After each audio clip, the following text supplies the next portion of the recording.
because like. All right, listen up, everybody. So I'm here to talk about what is a board of trustees, what's a trustee, what's the organization of the church, how does that work a little bit. So I'll try to just kind of give you bullet points and answer questions. Hopefully you'll have some questions at the end, but I've passed out kind of my outline of my talk, and hopefully it'll be a discussion, because you'll have some questions. You might ask for some clarification, like, what does the word trustee mean, for example. So I put a definition down. An individual or organization which holds or manages and invests assets for the benefit of another. So the board of trustees of the church is responsible for managing the property of the church, overseeing the budget, the expenses, the revenues, those kind of things. How many have an allowance?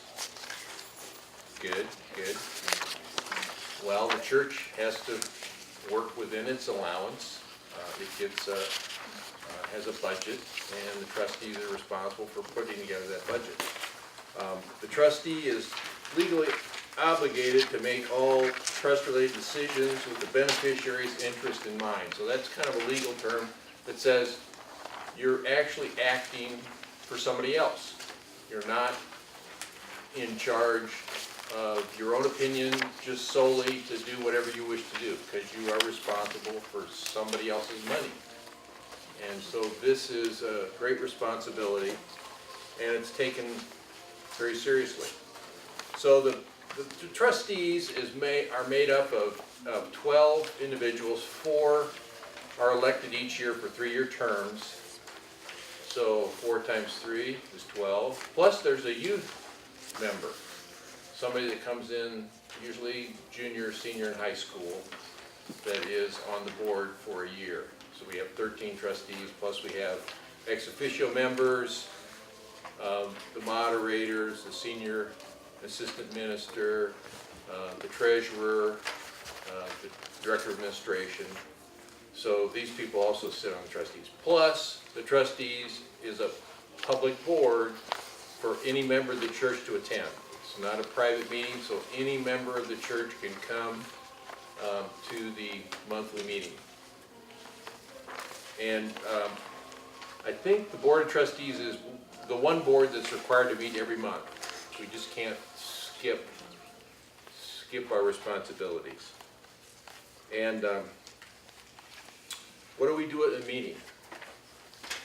Well, we start with a prayer. We're there to represent the church. A lot of times I pray for wisdom. And we start review and approval of the minutes. We have a treasurer's report. We have a minister's report, senior minister report. We have the moderator gives us a report. So we hear about the financial issues and the other perspectives in the church. And then we address any other business and adjourn. Everybody knows what adjourn means. You guys know what adjourn means? I'm pretty sure I do, but I'm not sure. What do you think it means? I move to adjourn this meeting. Any seconds? Second. What's that mean? Does it mean to like close it? Just end the meeting. Yeah. So maybe at the end of this meeting, somebody might want to make a motion to adjourn. And then somebody could second that, and then you say, I'll say aye, and you leave. You have a question? No. No.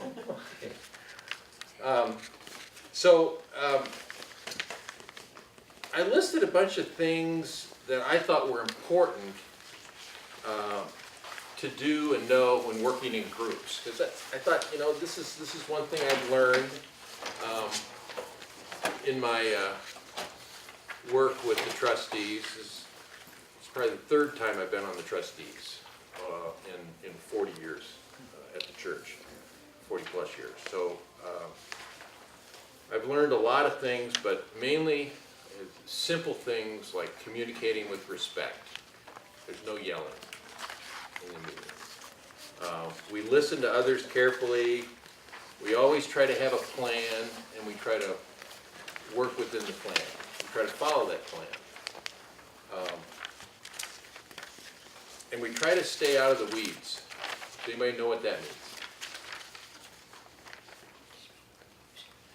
Yes? To not go in debt? Nope. Yes? To stay on track? Stay on track. What happens when you get into the weeds? You get lost. You get lost, right. It's not good. There's bugs there. It's distracting. Getting into the weeds means you're off track. You're lost. You're looking at too much detail. You're, not staying on plan. So that's kind of a good rule to have.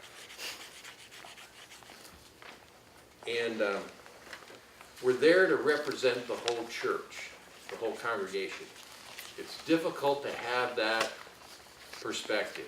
Sometimes you can have your own perspective and say, I think this, but to a great extent, you're there to represent everybody in the church. So I think that's the most difficult thing, besides staying out of the weeds. Probably the most difficult thing for people is to really think of others. What do others think? What's the other perspective? What's the whole package here that we have to be responsible for? I'm here for the youth, and I want to spend lots and lots of money for the youth, but there's other things to be concerned about. So we have to look at the whole picture. Isn't that right, Will? Yes. And we also have to plan ahead. Now, in accounting, I was an accountant, that's called like walking down the line, or thinking things through, or worrying about the next steps.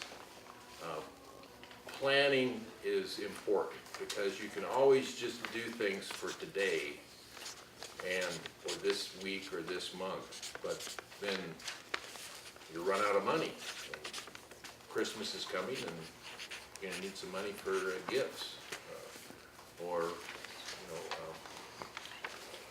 going out to dinner or something like that.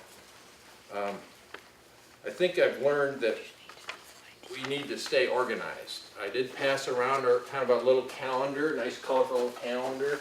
We have our own Board of Trustees book. I think my kids used to call it a trapper keeper or something. Yeah, our own little binder, yeah, where we keep our bylaws and minutes and agendas and all our notes and financial reports. And that helps us keep organized. Because if we're not organized, we're going to get in the weeds. We'll get lost.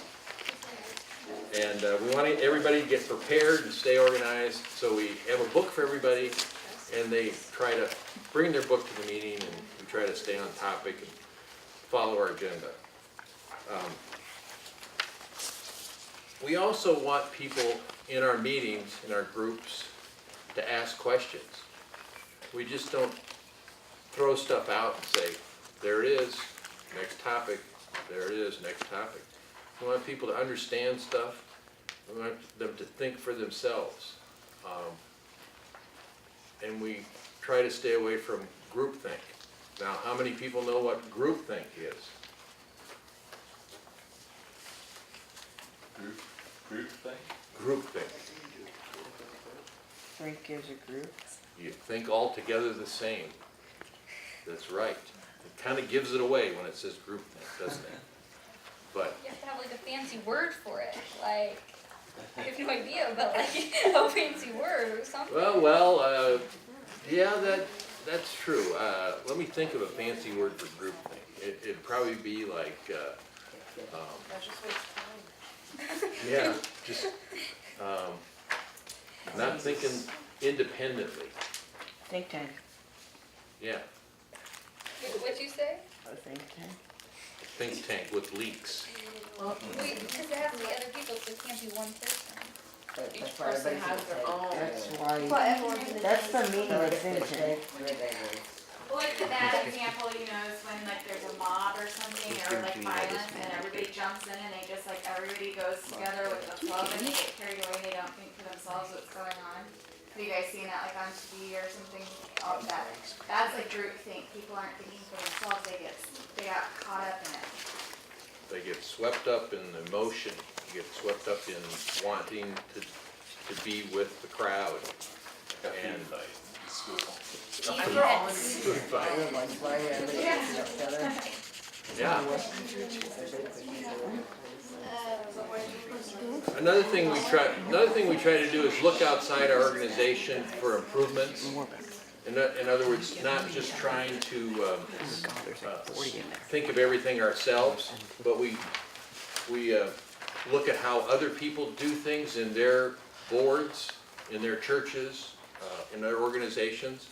So we can see that some people have some nice organizational calendars. I actually got that calendar from another organization and adapted it and developed a calendar for our Board of Trustees following that pattern, because I originally had just kind of a list of months and dates, and I put it in a little bit, more colorful organization. So there's ways to learn how to do things better from somebody else, and you can look at things and say, hey, that's pretty good. So we're trying to continuously improve it, putting this stuff in our books, passing our books on to the next Board of Trustees, so they can do a better job too.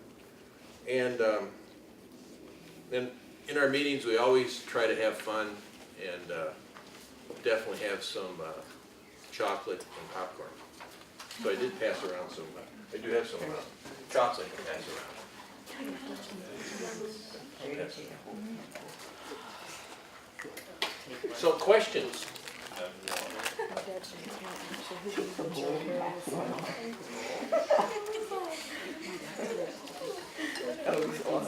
So, one of the things I've learned is, money doesn't grow on trees.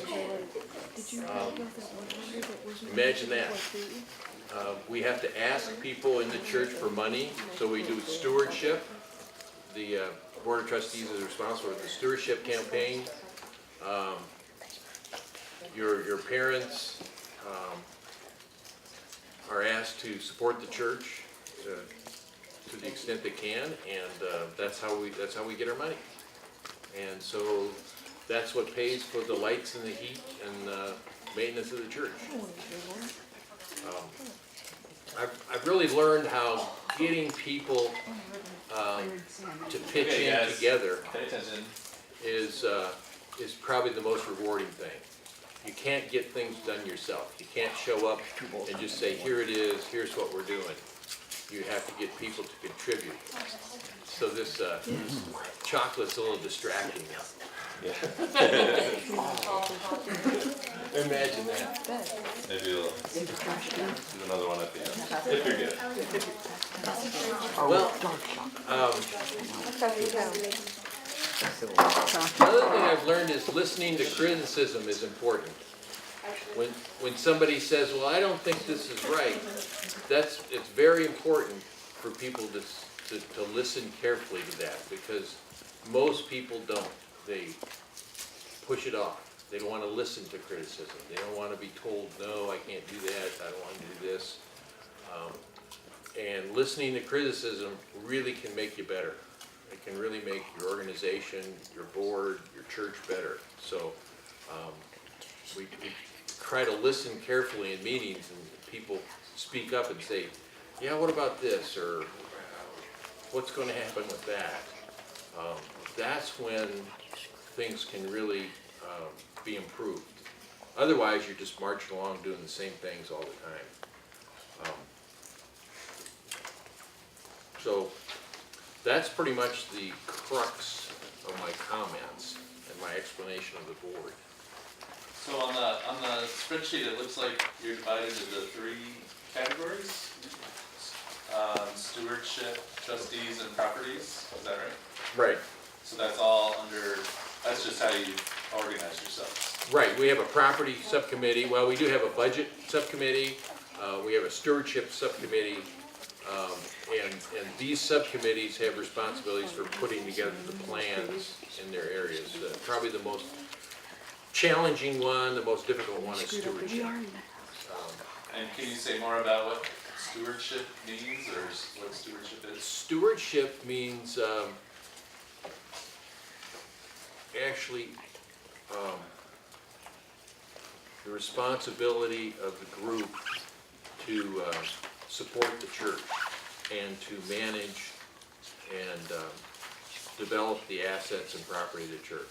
So it really is a responsibility similar, in a broader sense, the financial stewardship of the trustees is spread all throughout the trustees. So we try to conduct that campaign, which we call the stewardship campaign, to get people to support the church. We communicate to them how much we spend. We have a budget of approximately $1.4 million. Do you guys find that number to be shocking in any way? Yeah, Zach? Is that what the axe things are around the church are for? Yeah, that's. Yep. Yep. I mean, I was gonna give you all a test on, exactly what the numbers were. But, and I brought financial reports if anybody wants to go into details. Do you guys think $1.4 million, 1.4 million is a lot for a budget, or do you have no idea? No, that's a good budget. That's a good budget? Okay. Yeah, 'cause we had to do like an assignment where you had to stick to a budget. Listen to Madeline. We had to do a project where we had to stick to a budget. Uh-huh. It was really hard. It was like only it was $400 to $500, and it's really hard. So if you had stuff. 1.4 million, it would have been a lot easier. Yes, it really would have. You could have bought anything you basically wanted. Butch, do you find it easy to keep to $1.4 million at the church? We live right on the edge in making that number, and probably will spend more than $1.4 million and be a little bit in excess our expenses versus the revenues that we get in. So it's always kind of a touch and go. That's our budget. It's kind of a target number, and it depends on how the money comes in November, December usually, but it usually is very close. Questions? What do you spend all that on? Well, about 15 or 16,000 goes to youth, not including Will's salary. So there's money being spent for programs for youth, but about 70% of it is for staff salaries, and 30%, which is several $100,000, goes to maintaining the church. You have to mow the grass, pay the heat and lights, try to maintain the facilities, the air conditioning, the heat, and so forth. So a lot of that is maintenance of the church. And then there's programs for funding charities, where we give the UCC approximately $50,000 a year for supporting other churches in Nebraska.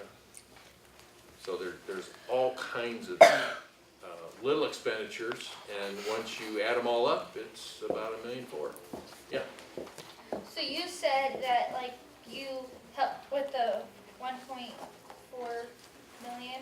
You support other churches in Nebraska, so just other churches support you guys, or?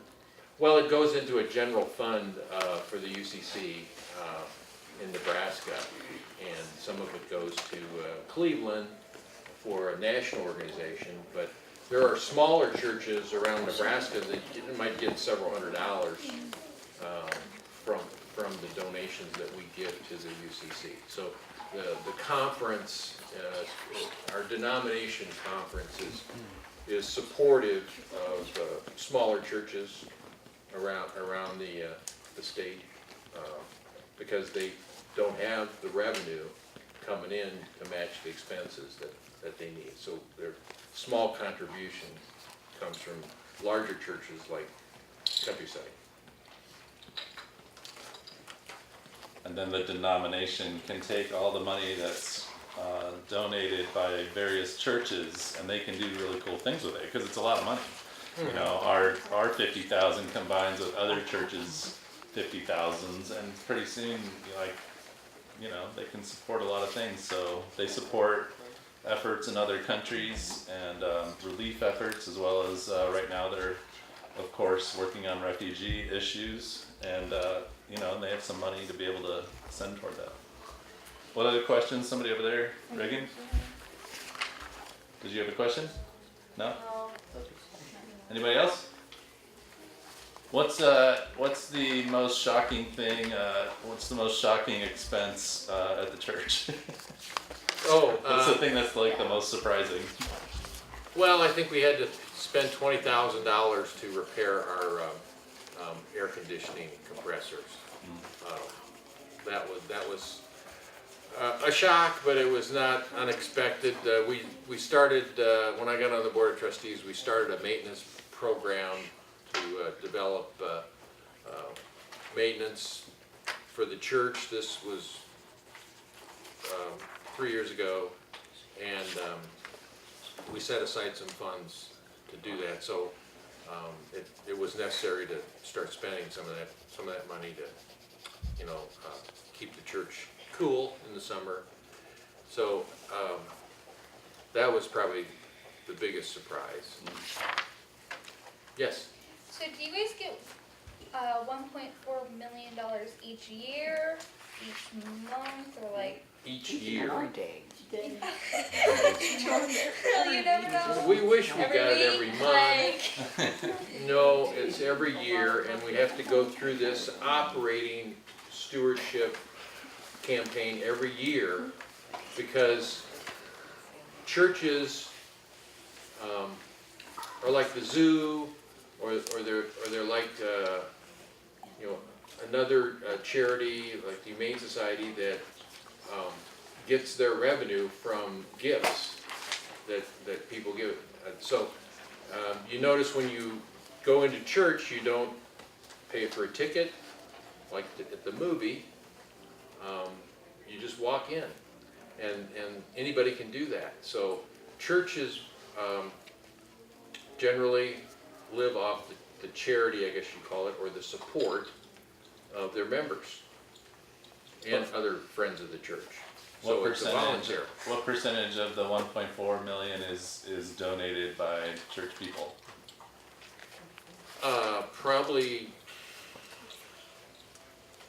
98%. Okay, wow. So that's people just putting money in the basket, or, maybe not physically putting it in the basket, but when they say at the end of church, if you want to support the church, you can leave an offering in the basket. And that generates $1.4 million. You should look around sometime and go, oh, where did that come from? Yeah, and it pays for the music. Sometimes we have musicians up there that get paid. So there's a lot of programs in the church that expenses go to, but it's something that just doesn't happen. It's something that needs to be managed and planned for, and we have every year have to continue to do that. And I think it's very rewarding when you see it all work. And why do you like the Board of Trustees to serve on as opposed to any other boards? Well, I was an accountant. I was a director of ethics and ombudsman. Did all that stuff for years, and so I got kind of roped into it. So the finance stuff is in my background. It's not so difficult. Plus, I think there's an essential process in the church that's kind of behind the scenes that's very important to get done well, and that's the finances and the management of the expenses and income of the church that most people just take for granted. They just come to church, they might write their check every year and think that's fine. But I find that it's more challenging once you get into it to see, what's gonna happen and try to plan it through. Because we're calling people now for stewardship, and how many people here like being asked for money? Not many, Asking for it.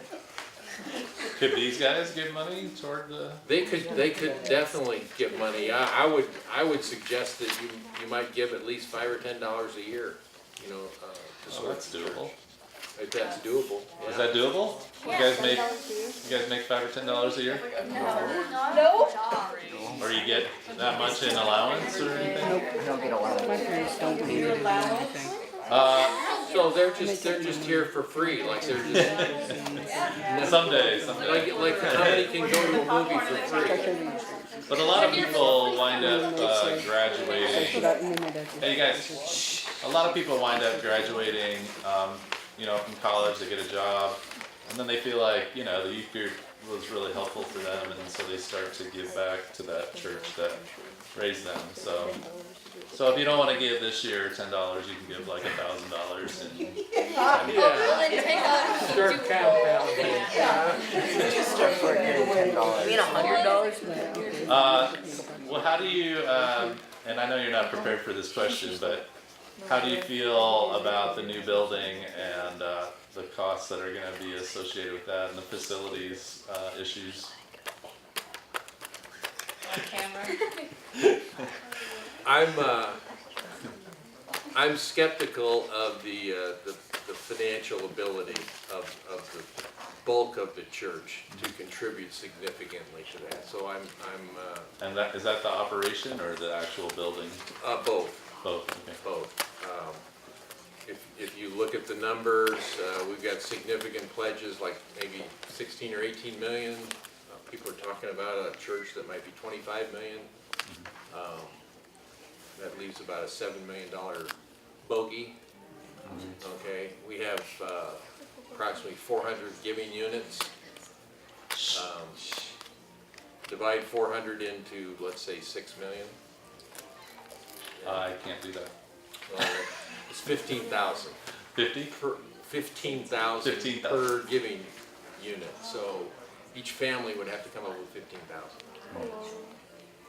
And that's after the big givers have given their number. So you asked me a specific question, Yep, and that's right. I'm looking at it from a financial standpoint. I think the vision of the new church is admirable. I think that's all good. Yeah. I think there is a definite distraction in getting into the weeds, in like designing the bathrooms and the hallways and all that stuff at some point, versus this money question. But I call it the cart before the horse issue.